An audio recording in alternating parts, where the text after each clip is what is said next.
Hello, good morning, and welcome to an absolute treat of an episode. I am Brandy Hooker Evans, and this is Jamie Marbo Nichols. We are thrilled that you're joining us for another episode of the Heart of Dentistry podcast. Today, our special treat is Miss Deb Carrier.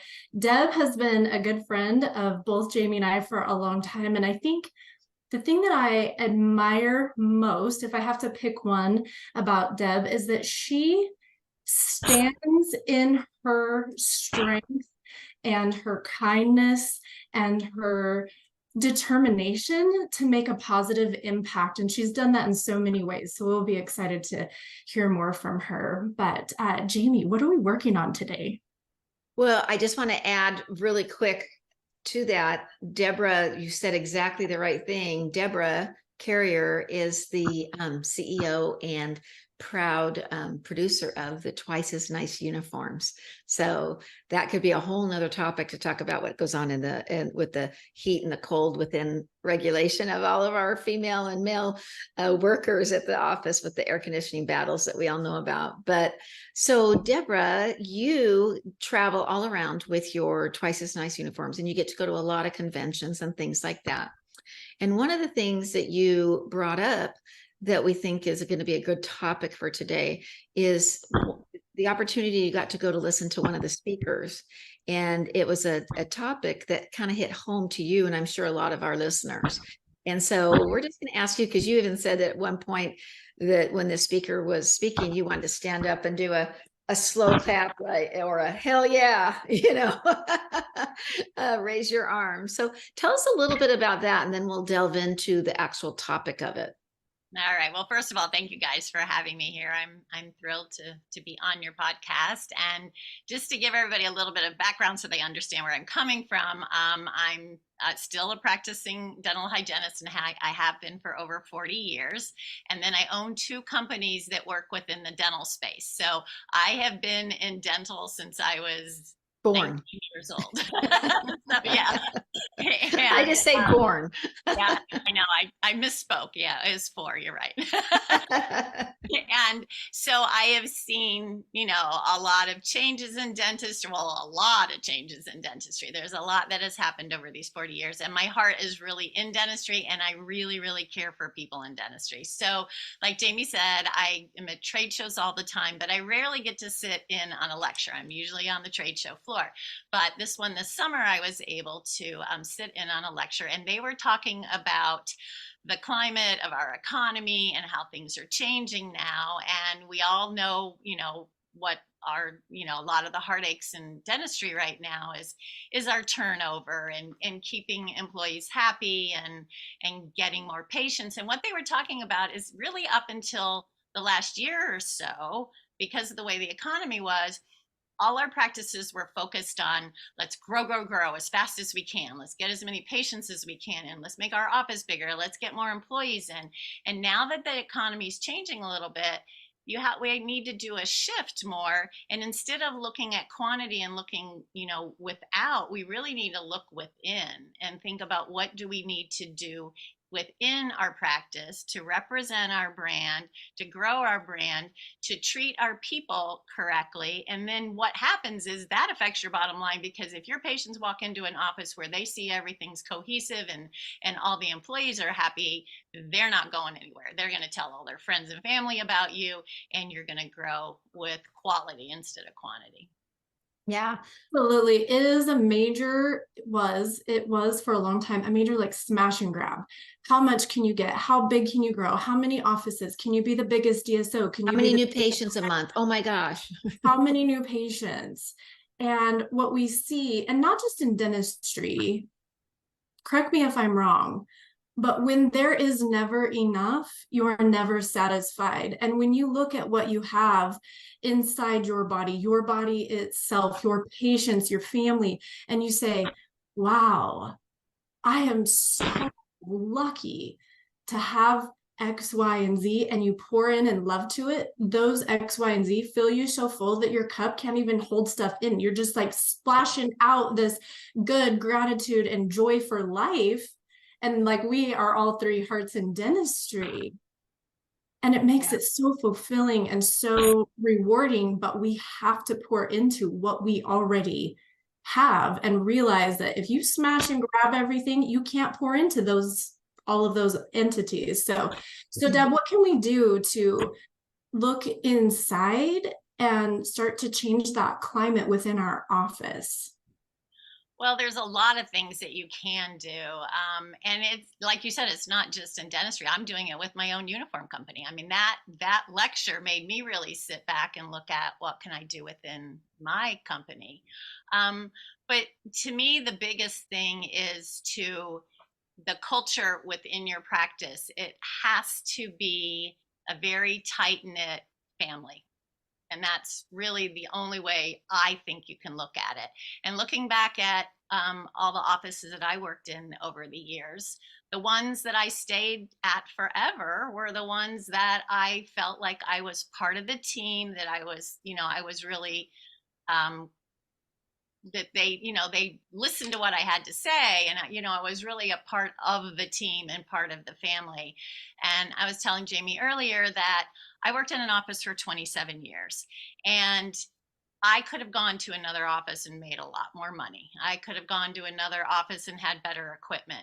But I stayed in that office because I loved the way the doctor ran his practice. And I loved that he really made me feel like an integral part of the office. And not just me, everybody that worked in the office, whether it was just, flowers in my operatory as a surprise, or taking us out to lunch, and that type of stuff. And then he ended up retiring and sold his practice to a younger dentist, and that dentist and I tried and tried, but we just didn't see eye to eye on the way he practiced dentistry. So I left and I went to an office that I had known through my CPR business for forever, and I knew that everybody had been there forever. And so now I'm working in that office, and everybody there has been there 20 plus years. Yeah. And the minute I got there, I started looking around and I'm like, all right, what's the magic here? What is the magic? How does this happen? Yeah.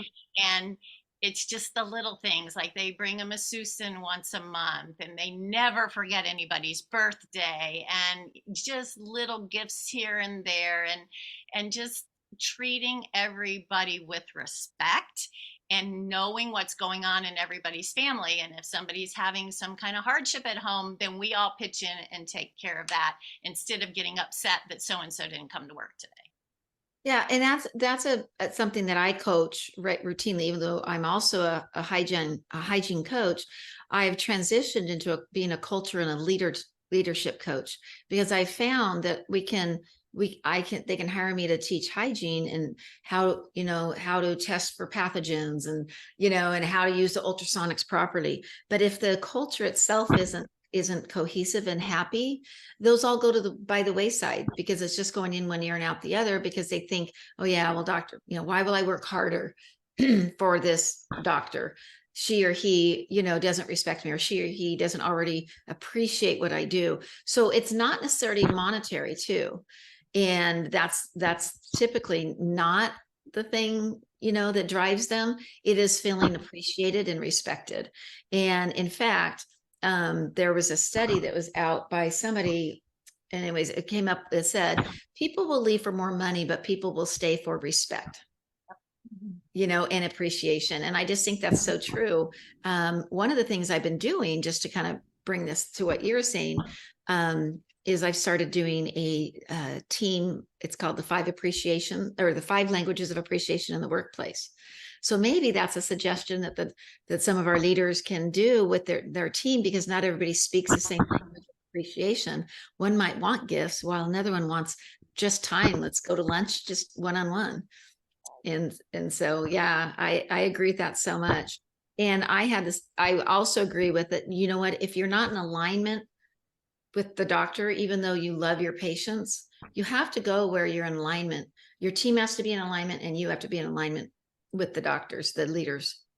Yeah, that was so heartbreaking to me that I'd been there for 27 years, and I had patients that were there for their very first visit, and now they were bringing their kids in for their first visit. And it was such a hard decision.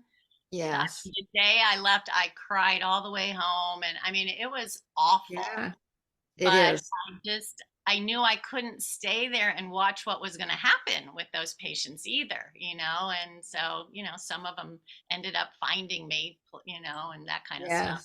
Yes. So it all works out. I liked what you said earlier too about it should be, and it always should have been, but it hasn't until the last year. And we need to focus more on this, is the quality versus quantity.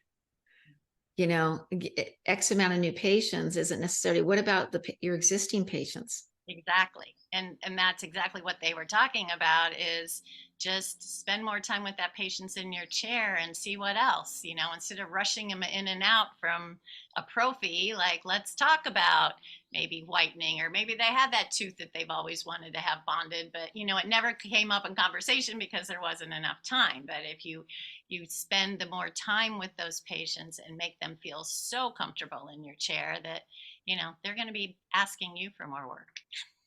That's great. So Deb, as you were sitting in that lecture and you were looking at, it was a big conference, so we're going to call them a sea of professionals. What was your hope and prayer that they would go and do? They went to conference on Friday. They're going back to their office on Monday. What was your hope would be their very first step? So you could hear a pin drop in there. So I really, really felt hopeful that people were really listening. And like I said, I walked out of there and I immediately started changing things in my company. But I hoped that they were all C-suite people sitting in there for the most part. And I really hoped that they went home and looked in the mirror, because it all starts at the top, and it all trickles down. Was there a lot of business owners there? Oh yeah, that's mainly what it was. It was all Okay. C-suite people. So it was, it was like, okay, go home, look at yourself in the mirror, and you need to run your practice like you're at the top, at the middle, or, the newbies that are just coming in, and how would you want to be treated, and what do you need to do in your existing business to make everybody feel comfortable, welcome to stay, and not just with your employees, but with your patients. What do you need to be doing with those patients? Don't just treat them as a number, treat them as a person, and find out what needs to happen there. Because if that's going on, if everybody in the office has, like the office I work in now, everybody has a smile on their face all the time, all the time. And if you walk into an office like that versus one where people are grumpy or barely talking to you, they pick up on that right away. We all know that. You go into a restaurant and you're the person serving you can tell what kind of day they're having, right. Or you can tell the ones you don't know what kind of day they're having, and they make you feel so welcomed and they serve you well. Right. Yeah. So basically, if the takeaways are from this is that, first of all, we have to be grateful for what we do have. So we can't just be team members that are never satisfied with what we are getting, and be grateful for what we do get. But as business owners and as leaders of a team, we need to make sure that we're doing those little things on a regular basis. And I kind of compare it to, trying to say, when did you fall in love with your spouse? Give me the date and time. Well, you can't say the date and time. It was over the course of time that you were doing all those little things. And I think that's what it's about. It's those little things that happen. They stack up and you go, this is my family. And if I left my family, I'd be sad, but they'd be sad too. Right. And another big part of this that's very near and dear to my heart is dressing for your role and dressing for respect. And we all know that if you go out and you buy a new outfit, you put that outfit on, you feel like $1 million, and you walk like $1 million, and you have a smile on your face and you feel good. And at work, you should be doing exactly the same thing. You should look great when you walk into the office, and the doctors need to have on their lab coat because immediately they get respect for all of that. And it's something that's really important, and it's part of your brand. And even a part of your yeah, and your hair and makeup. I lots of times will see team membership show up, and yes, they have their scrubs on and those look good, but they look like they just crawled out of bed. Oh yeah, yeah. And shoes. I mean, a lot of people don't pay attention to shoes, but your shoes need to be clean and your hair needs to be clean and you don't need to have that much makeup on and it's very easy to do, but it takes a little bit of effort and some people don't even know how to do it. So sometimes you need to teach people how to do that. But there's study after study after study of, especially when a new patient walks into your office, they take that first 30 seconds to make a judgment call on whether they think that, you're a good professional or not. And what do they have to go on? What you look like. Yeah. And that it is that right? No, but that's what it is. And then they're gonna First impressions. Yeah, exactly. Yeah. I agree. That's an entire another episode where we can do tricks of the trade, how to put yourself together quickly and easily.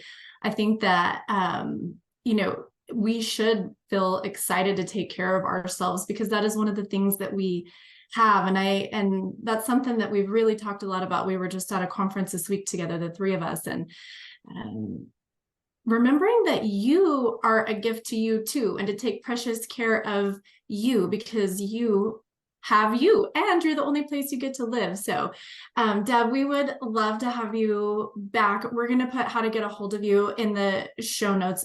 What will you share with us the Twice as Nice uniform URL out loud right now? It's www.twiceasniceuniforms.com. And then you can also get a hold of us through our info it's on the website as well. Perfect. Definitely reach out and get a hold of Deb. She is a delight and so helpful in our dental space. So everyone, thank you so much for joining us with your hearts. We know that together we can make a big difference in this world. We're thrilled to have Deb today and we are going to have you back. So everyone, take good care and we'll see you soon. Thanks, everyone. You.